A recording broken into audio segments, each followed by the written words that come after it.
Bonjour à tous, ici Gérard Texier, c'est pour vous présenter les généralités sur la météorologie liée à l'astrologie pour cet hiver 2022-2023.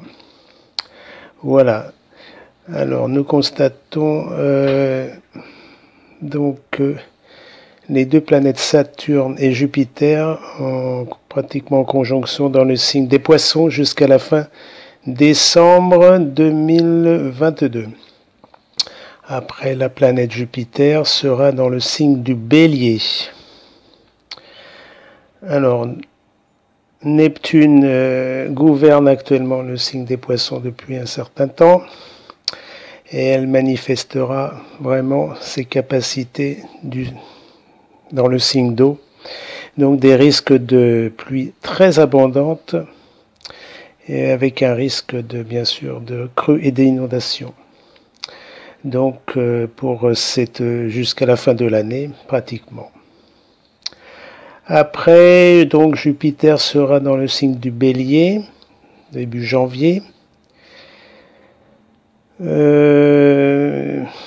Également Mars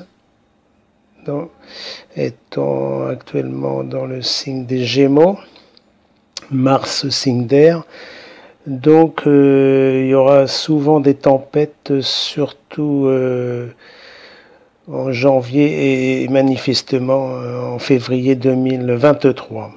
Voilà, donc il faudra faire attention à tout ça, ça va vraiment s'agiter.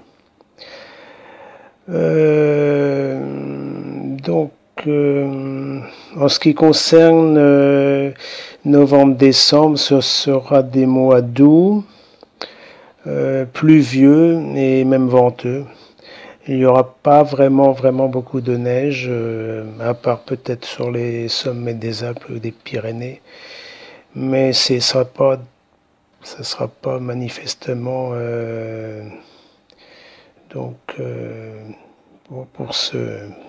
jusqu'à la fin de l'année, ce sera plutôt de la pluie.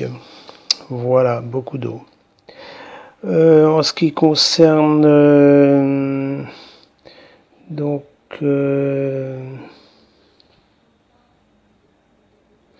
il y aura une douceur printanière et avec des chaleurs précoces dès le mois de mars, car la planète Mars sera toujours dans le signe du Bélier, donc c'est signe de chaleur en général et de douceur. Jupiter aussi sera en Bélier, donc les deux planètes vont travailler ensemble.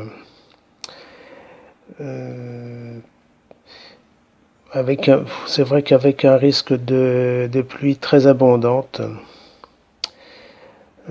parce que Neptune et le Soleil et le Mercure seront dans le signe des Poissons. Donc manifestement c'est un signe d'eau assez relativement sensible. Donc il faut s'attendre à un mois de mars pluvieux et peut-être un peu venteux. Voilà, donc je vous ai brossé un petit peu la fin de l'année et le début de l'année. Moi, je vois pas trop d'hiver très rude. Au contraire, ça serait plutôt un hiver pluvieux et venteux, plutôt lié à la douceur. Bon, il se peut qu'il y ait des courants anticycloniques qui se manifesteront du côté de la Russie et vraiment il y aura un courant d'air de l'Est ou du Nord-Est et ça va rafraîchir la France, bien entendu. Mais ce n'est pas caractéristique de l'astrologie pour cette année 2022-2023. Voilà, bon, il y aura peut-être de la neige par-ci par-là, mais ce sera plutôt un printemps précoce. Alors, j'ai pas encore étudié ce qui sera cet été 2023, mais ça sera quand même lié à la chaleur et aux canicules précoces. Bon, ça je vous dirai ça plus tard. Le manque d'eau, effectivement, se fera sentir à cause de Pluton dans le signe du Taureau, la Terre. Donc ce sera plutôt la sécheresse, ce sera lié à la sécheresse, Pluton. Donc il faudra faire des réserves d'eau quand on en aura vraiment besoin, parce que là ça va devenir un gros problème. Voilà, allez, à bientôt et à la prochaine pour de nouvelles aventures météorologiques, astrologiques.